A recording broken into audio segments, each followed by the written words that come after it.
He tore my dead daughter's teddy bear in half, spit on it, and said, "Your little girl's better off dead than having a criminal for a daddy." When I begged him to stop grinding her sunflowers into the pavement, he twisted my shoulder until it popped and said, "You people only understand pain." I didn't say a word.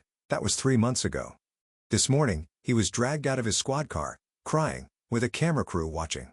A police officer approached me with his hand on his hip, because I was walking with a dangerous and sharp object, which was actually just my daughter's old teddy bear, with its spring sticking out. When I gave it to him so he could examine it, he spit on it and threw it to the ground, then dislocated my shoulder while cuffing me, claiming my daughter was better off without a father of my kind.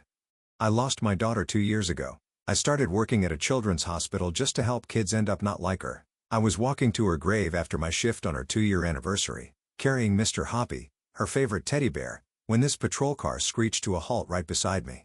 This officer, who I'd seen once before and heard only bad things about, jumped out. He locked eyes with me and immediately put his hand on his weapon. "Get on the pavement now. You're under arrest," he screamed at me. I slowly raised my hands, still holding the sunflowers and the bunny I was carrying. I identified myself, told him where I lived, told him where I was heading, and asked what I was being arrested for. But before I was even done talking, he yelled over, "Stop resisting." I hadn't even moved a muscle. "You fit the description of an armed robbery suspect. Why are you in this neighborhood?" He completely ignored that I had just told him I lived there, that Bunny could be concealing a weapon, he said, and started aggressively patting me down. "You people always have excuses. That's when everything went to hell." He slammed me face first onto the cement wall beside us, and my lips split open on impact. He ripped Mr. Hoppy from my hands and started aggressively manhandling it. "Aha! I see it!" he yelled, referring to the spring coming out its behind. "Knowing you people, there's a weapon in here." He proceeded to grab the bunny with both hands, and tore it clean in half. I remember my heart literally breaking watching the stuffing spill out onto the pavement. He started examining the ground, looking for a weapon, which he of course didn't find. However, this seemed to only infuriate me more. He started looking me up and down, muttering something about con artists. And that's when he noticed the memorial tattoo on my forearm. It had my daughter's full name, her birth and death date, as well as little angels and hearts around it. "PFFFT, he scoffed. "Your little one's really dead. I took you for the lying type." I stayed silent. Little girl's better off dead than having a criminal for a daddy anyway. I remember doing everything I could to hold myself back from just swinging wildly. But then, he took my wallet out. I saw him pocket $150 cash, and when he saw a picture of my wife, he actually smirked. "Huh. Your daughter was a mutt. Unbelievable. You know, maybe I'll even stop by and console your wife while you're locked up. Make her white A's realize she should have married within her race." He ground the sunflower petals under his boot, while twisting my arms behind my back. I felt my shoulder pop out of its socket, and the pain shot through my entire body. "Please, that's all I have left of her." I almost started tearing up watching him step on the remains of Mr. Rapopy, but this officer wasn't even done. He got on his radio. "Unit 17 requesting immediate backup. One black male suspect extremely combative. Attempted assault on an officer." But that's when something happened. The passenger door of the same patrol car this officer was in flew open, and another officer stepped out. He looked a little older than the officer arresting me, but he massive. Maybe 6'5" and like 250 pounds of straight muscle. Scars on his face that made him look like he had seen some serious combat. I genuinely thought this was it for me, until I heard him yelling, "Officer Drollsworth, stand down immediately." His voice boomed so loud that dogs started barking 3 houses down. "Release this man right now. That's a direct order." He grabbed the officer's hand and yanked it back, forcing him to let go of me. I remember grabbing my shoulder in pain, in disbelief that this cop was actually helping me. Drollsworth's face went from cocky to confused. "You don't understand, Sarge. This guy was you just assaulted a grieving father on his daughter's death anniversary." The officer cut him off. "I heard you threaten his wife. I saw you destroy his daughter's memorial." Drollsworth made the mistake of trying to shove past his superior to get to me. "You're taking his side? What about the blue wall?" Williams grabbed Drollsworth's wrist mid-shove. "You just assaulted a superior officer. Hands behind your back." At first, Drollsworth tried resisting. "My dad owns our department. He'll get you for this."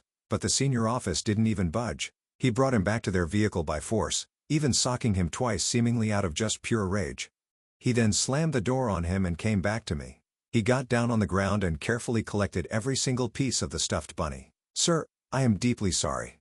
This is inexcusable. You will be compensated and Drollsworth will pay for this." His voice cracked a little when he said, "I lost my daughter too."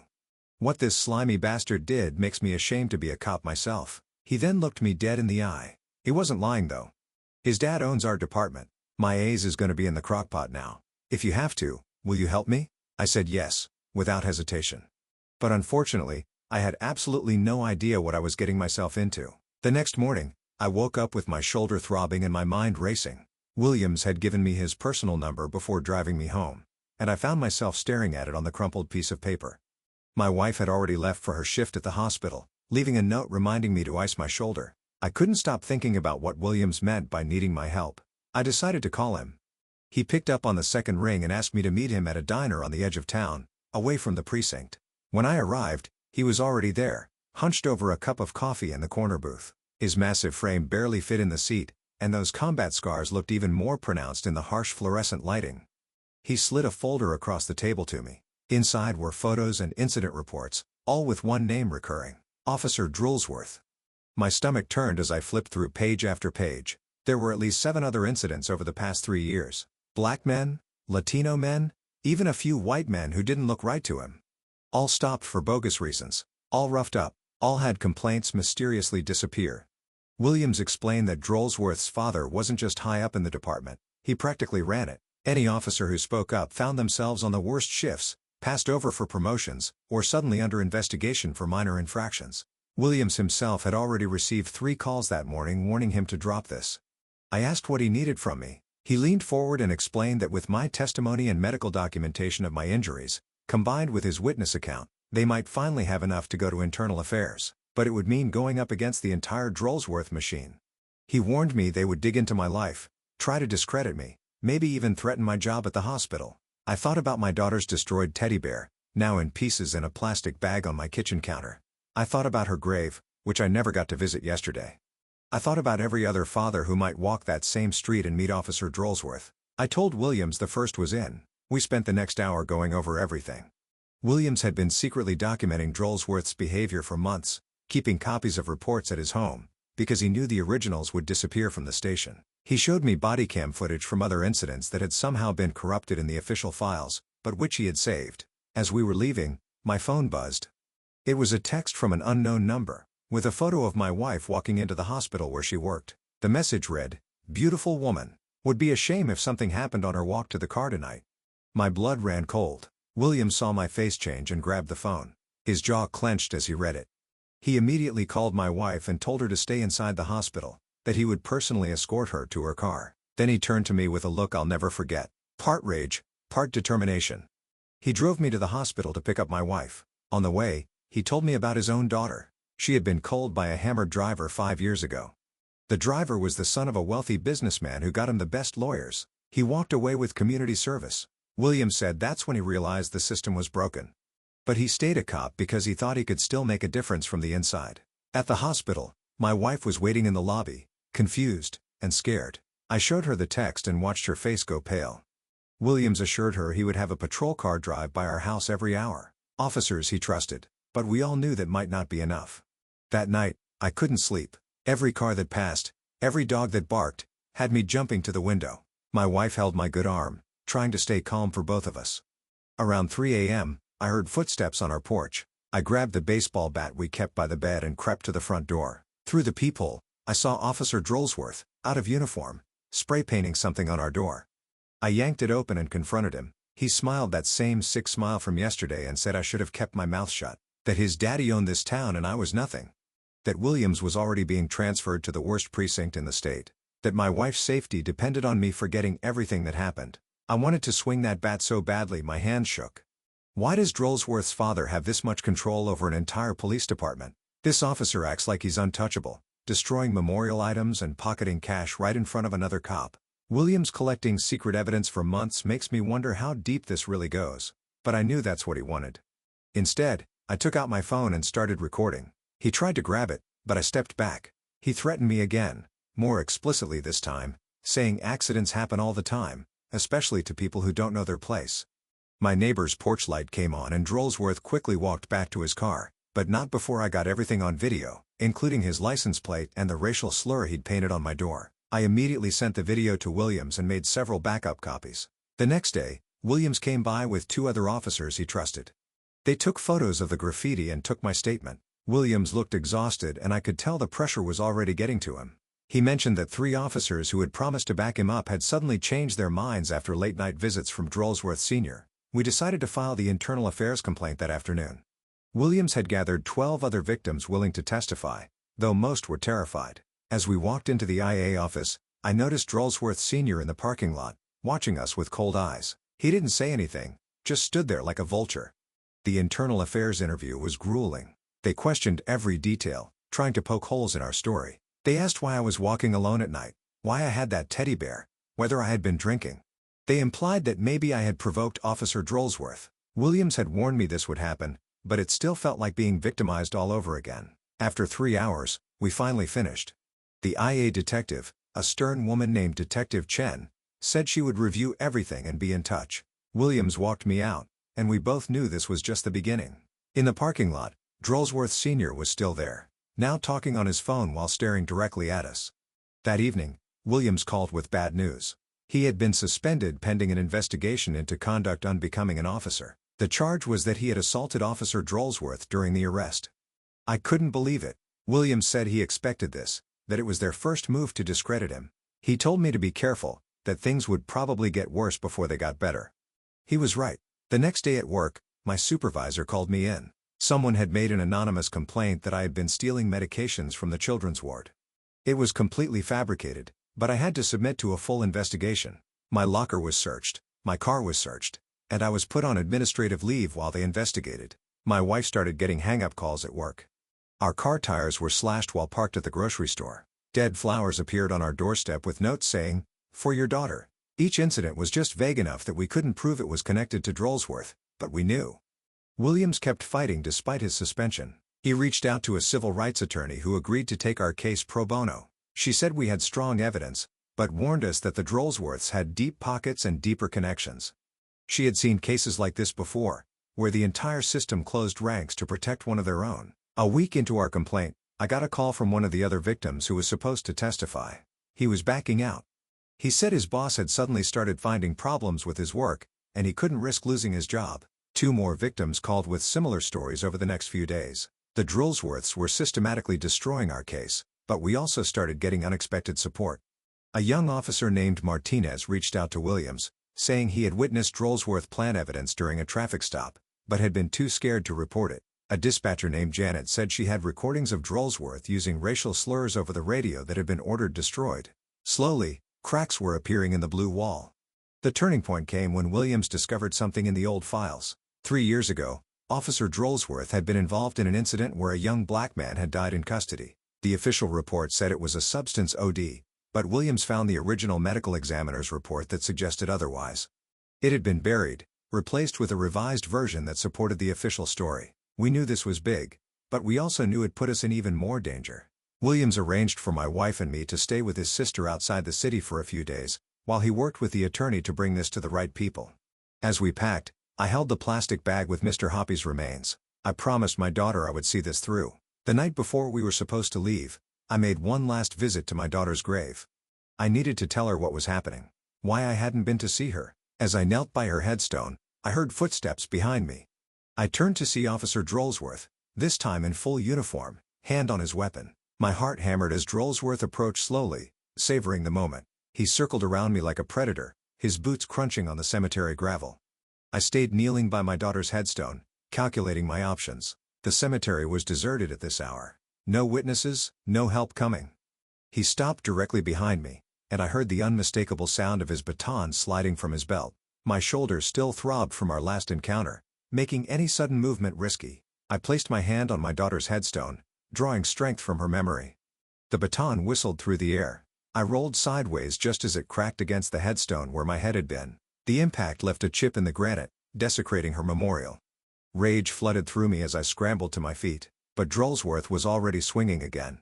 I ducked under the swing and backed away, keeping the headstones between us. He pursued relentlessly, knocking over flower vases and memorial decorations in his path. Each destroyed memorial felt like another violation, another family's grief, disrespected. My phone was recording in my pocket, capturing everything. Drolsworth didn't seem to care. He wanted to hurt me. Consequences be damned. His face was twisted with the same sick pleasure I'd seen before. He feinted left, then charged right, catching me off guard. His shoulder slammed into my injured one, sending lightning bolts of pain through my body. I stumbled backward, tripping over a low headstone and landing hard on my back. Drolsworth stood over me, raising the baton high. I grabbed a handful of gravel and threw it in his face, buying myself seconds to roll away. His wild swing missed, the baton embedding itself in the soft earth. As he yanked it free, I managed to get to my feet and started moving toward the cemetery entrance. But Drolsworth was faster, cutting off my escape route. We circled each other between the graves, both breathing hard. He made another charge. This time I was ready, sidestepping and using his momentum against him. He crashed into a large memorial statue, grunting in pain. But he recovered quickly, more enraged than before. The chase continued through the cemetery rows. I knocked over a trash can in his path, spilling old flowers and memorial items. He kicked through them, relentless in his pursuit. My injured shoulder screamed with every movement, slowing me down. Finally, I reached the cemetery gate. But Drolsworth had anticipated this, his patrol car blocking the exit.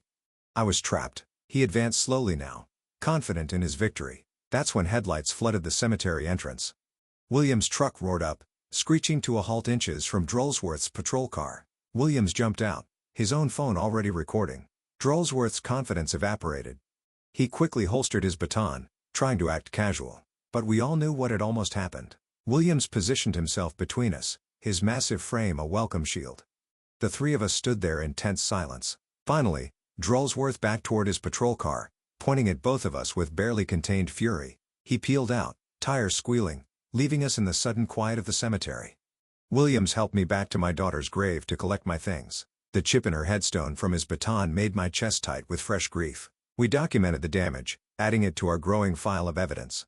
Back at Williams' truck, he explained he'd been monitoring Drolsworth's patrol car on an unofficial channel. When he saw him heading toward the cemetery, he knew I was in danger. His suspension meant he wasn't supposed to interfere, but he came anyway. We drove to Williams' sister's house, where my wife was already waiting. The small ranch house sat on the outskirts of town, far from the Drolsworth's usual territory. Williams' sister, Catherine, was a nurse. Tough and no-nonsense like her brother. She took one look at my shoulder and insisted on examining it. While she worked on my shoulder, Williams spread out all our evidence on the kitchen table. The photos, videos, witness statements, and now the cemetery footage. It painted a clear picture of escalating harassment and abuse of power. My wife held my hand as Catherine manipulated my shoulder back into better alignment.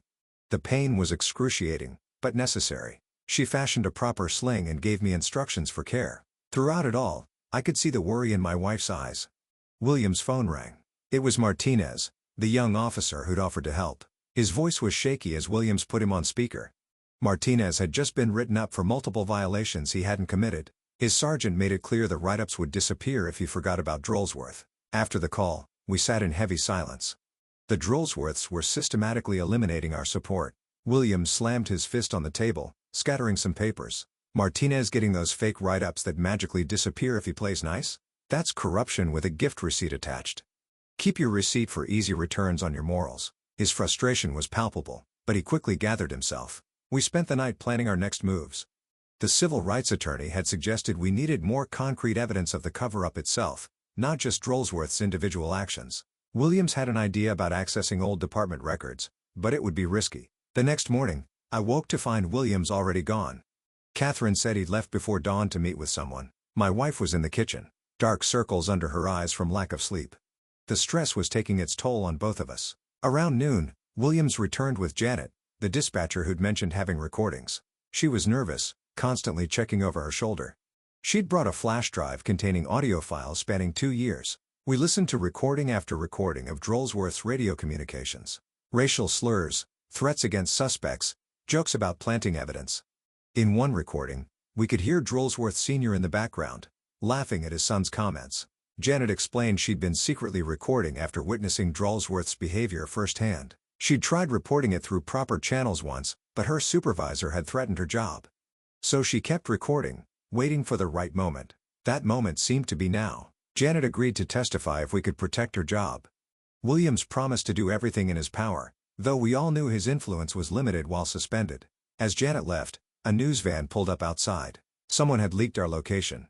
Williams quickly ushered us inside while Catherine dealt with the reporters. We couldn't afford media attention yet, not when the Drollsworths still controlled the narrative. Through the window, I watched Catherine firmly but politely refuse to comment. The reporters eventually left, but we knew they'd be back. The Drollsworths were trying to paint us as anti-police activists, troublemakers seeking attention. That afternoon, Detective Chen from Internal Affairs called Williams. She wanted to meet, but not at the station. She suggested a park on the other side of town. Williams was suspicious, but agreed. My wife and I waited anxiously while Williams went to the meeting. Catherine tried to distract us with small talk, but our minds were elsewhere. Every car that passed made us tense. Williams returned 2 hours later with mixed news. Chen believed our case had merit, but she was facing pressure from above to close the investigation. She'd given Williams a warning that Drollsworth Sr. was planning something big to discredit us permanently. We needed to act fast. Williams suggested we compile everything into a comprehensive package for Chen, something so damning it couldn't be ignored. We spent the rest of the day organizing evidence, creating timelines, and preparing statements. As night fell, my phone rang. It was my supervisor from the hospital. The investigation into the medication theft allegations had expanded. They were now looking into my entire employment history, interviewing colleagues, reviewing every patient interaction. The implications were clear. Even if I was cleared, the damage to my reputation would be severe. The Drollsworths were trying to destroy my credibility before I could testify. My wife squeezed my hand as I hung up, both of us understanding what this meant for our future. Williams made more calls, reaching out to officers who might still help. Most didn't answer. Those who did spoke in hushed tones, fearful of being overheard. The blue wall was strong, but cracks were showing. One officer, Jonathan, agreed to meet Williams secretly. He had information about the altered medical examiner's report from 3 years ago. He'd been a rookie then, ordered to destroy the original.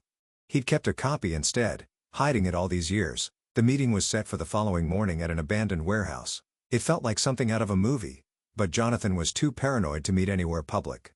Williams would go alone while we waited safely at Catherine's house. That night, none of us slept well. I kept checking on my wife, watching her fitful sleep. The plastic bag with Mr. Hoppy's remains sat on the nightstand, a constant reminder of why we were fighting. Morning came too quickly. Williams left for his meeting with Jonathan while we tried to maintain normal routines. Catherine went to her hospital shift, leaving us alone in the house. The quiet was oppressive. An hour passed. Then 2. Williams should have been back. My wife paced the living room while I tried calling his phone. No answer. Fear crept in as we considered the possibilities. Finally, Williams's truck pulled up, but something was wrong. He moved stiffly, holding his ribs. Inside, he collapsed on the couch, breathing shallow. Jonathan had been a setup. 3 officers had been waiting. All loyal to Drollsworth Sr. They'd worked Williams over professionally, careful not to leave visible marks. The message was clear. Drop the case, or worse, would follow. They'd taken his phone, his copies of evidence, everything he'd brought to the meeting. My wife grabbed ice while I helped Williams to a more comfortable position. His face was tight with pain and anger, but even struck, he wasn't giving up. He'd hidden backup copies of everything at another location. As my wife tended to Williams, I felt the weight of what we were up against. The Drollsworths had the entire department in their pocket. Every move we made, they were 2 steps ahead. But looking at the bag with Mr. Hoppy, I knew we couldn't stop. Williams insisted on continuing despite his injuries. He made calls from Catherine's landline, reaching out to contacts outside the local department. If we couldn't get justice here, maybe we could find it elsewhere.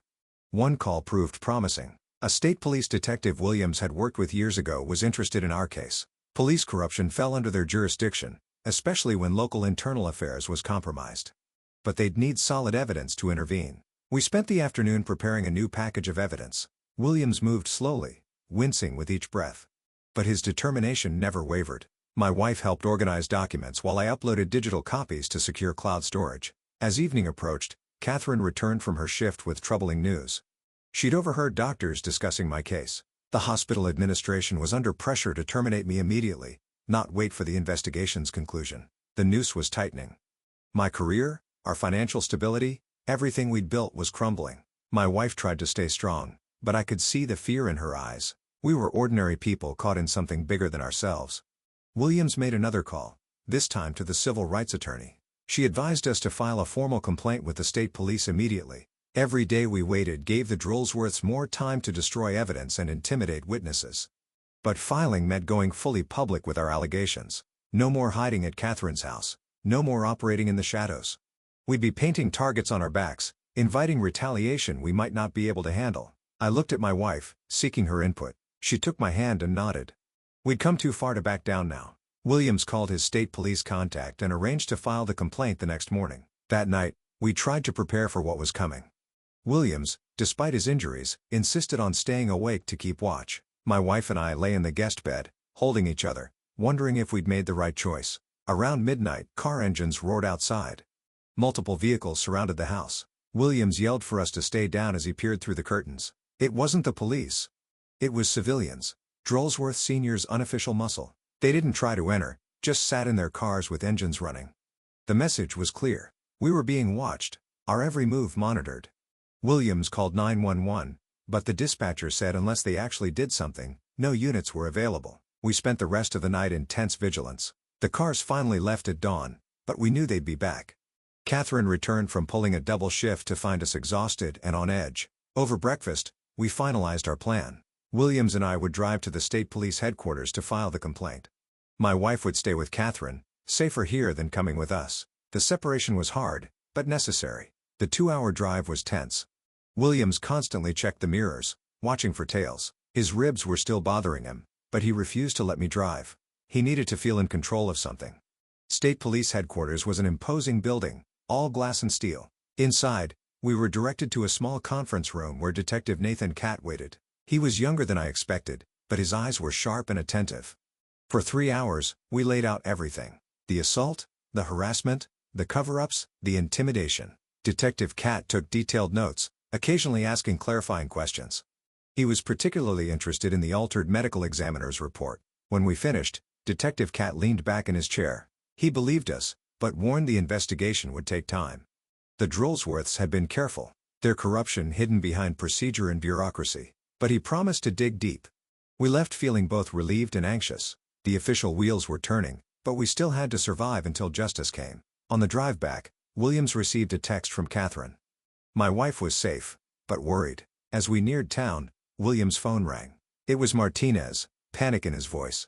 He'd just been arrested on bogus charges. Substance possession, they claimed, after finding evidence in his locker, the same locker that had been searched days ago. Williams pulled over, his knuckles white on the steering wheel. Martinez getting arrested right after speaking out makes me wonder who's watching every single move these people make. The timing feels too perfect.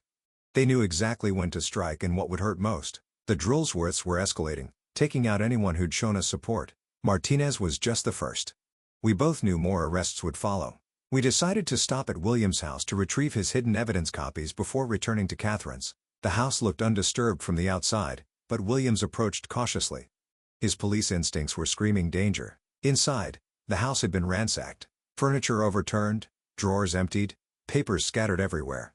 But Williams went straight to the kitchen, removing a false panel behind the refrigerator. The evidence copies were still there, untouched. As we prepared to leave, voices came from outside. Through the window, we saw Drolsworth Sr. with 2 other officers. They weren't in uniform, trying to look casual, but their intentions were clear as they approached the door. Williams and I slipped out the back as they entered the front. We could hear them inside, searching for us. We made it to the truck and drove away quickly, but not before Drolsworth Sr. spotted us through the window. The drive back to Catherine's was nerve-wracking. We took a circuitous route, doubling back several times. Williams' injuries were clearly bothering him more, his breathing labored. But he pushed through, focused on getting us to safety. When we finally arrived, my wife ran out to meet us. The relief on her face quickly turned to concern when she saw Williams' condition. Catherine immediately went into nurse mode, insisting on examining him properly. While Catherine tended to Williams, my wife filled me in. The intimidation had continued here too. Strange cars driving by slowly, phone calls with just breathing on the other end. She'd been strong, but I could see the toll it was taking. That evening, Detective Catt called with an update. He'd already uncovered irregularities in the department's records. Several complaints against Drolsworth had been deleted from the system, but digital forensics had recovered fragments. It was progress, but slow. We spent another sleepless night, taking turns keeping watch. The cars returned, parking just outside Catherine's property line. Legal harassment, nothing we could act on. The psychological warfare was exhausting. Morning brought unexpected news. Chen from Internal Affairs had been transferred suddenly, replaced by someone with ties to Drolsworth Sr. Our inside ally was gone, the local investigation effectively dead. But Williams had one more card to play. He'd been holding back a crucial piece of evidence, waiting for the right moment. Security footage from a private business near where the young man had died 3 years ago. Footage that contradicted the official police report. The business owner had been too scared to come forward before, but with state police now involved, he was willing to share what he had. Williams arranged to meet him that afternoon, this time taking me as backup. We met at the man's store, a small electronics shop. He was nervous, constantly glancing at the door. He showed us the footage on an old computer in his back office. What we saw made my stomach turn. The video showed Drolsworth and another officer dragging the young man into an alley. He was already unconscious, not resisting as the report claimed. What happened next was partially obscured, but the timeline proved the official story was fabricated. The shop owner made us copies, his hands shaking. He'd kept this secret for 3 years, the guilt eating at him. Now he was ready to testify, consequences be damned. We promised to protect his identity as much as possible.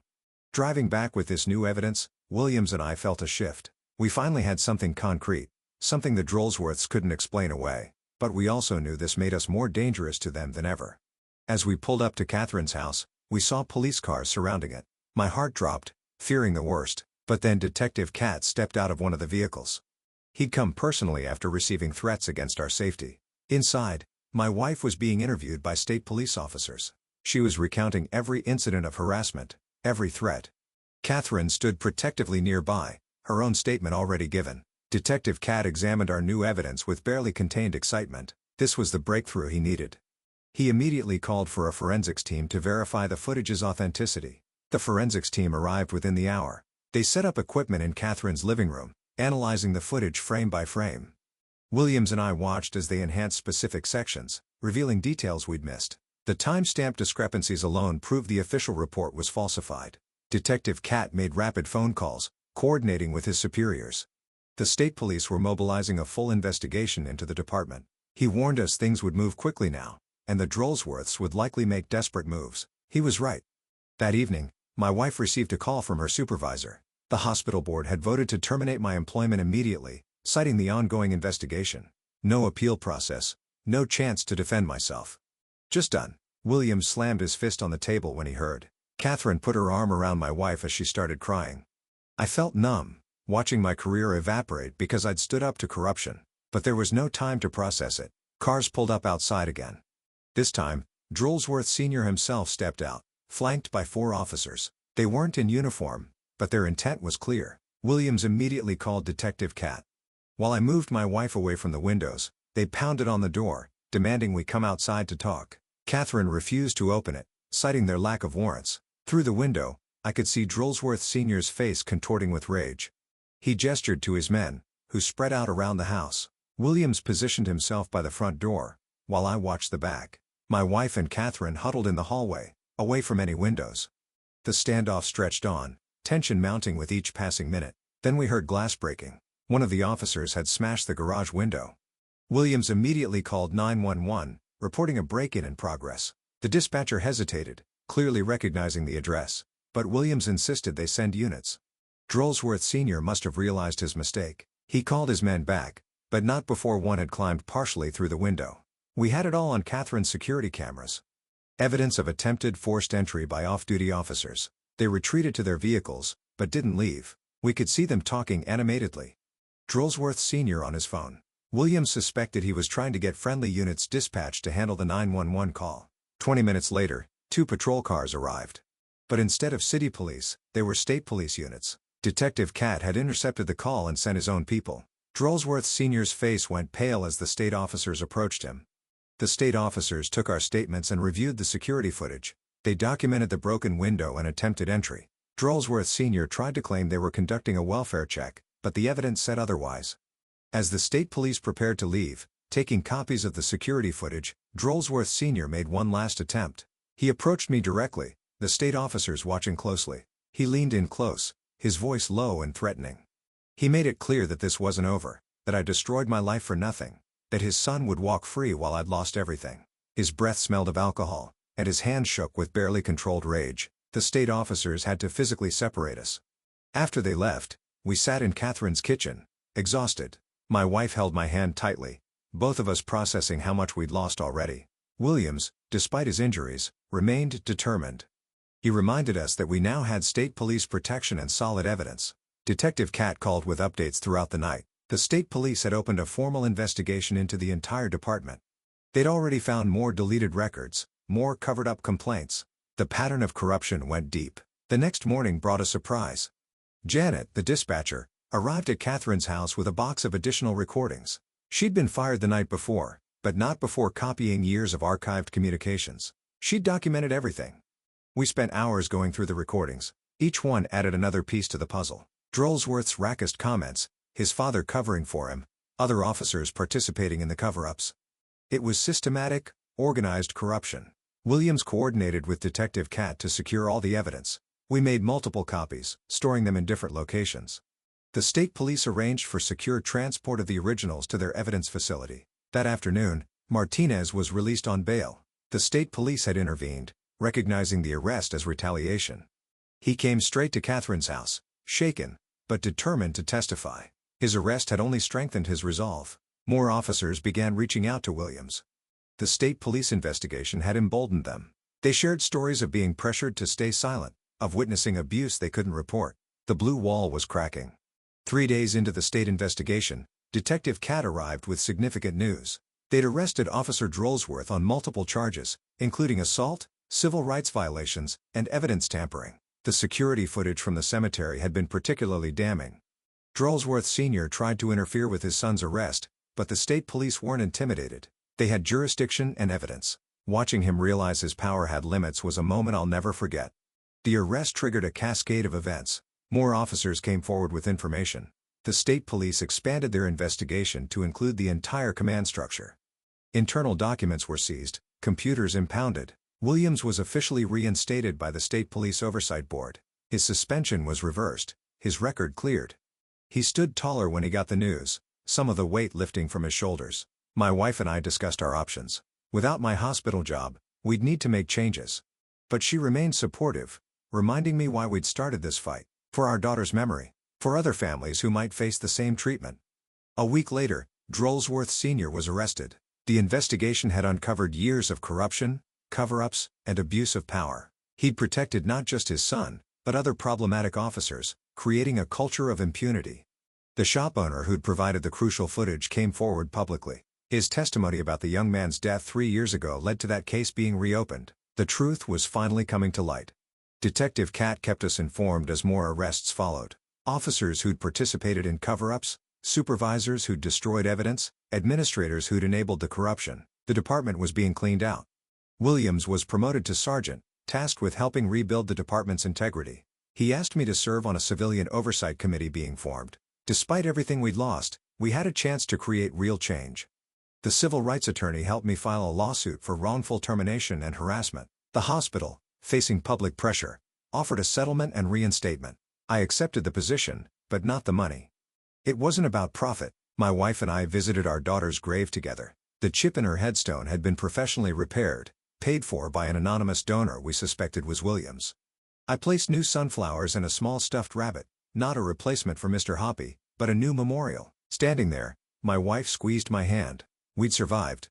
We'd fought back. The Drolsworths were facing justice, the department was being reformed, and other victims were finding their voices. It wasn't perfect, but it was progress.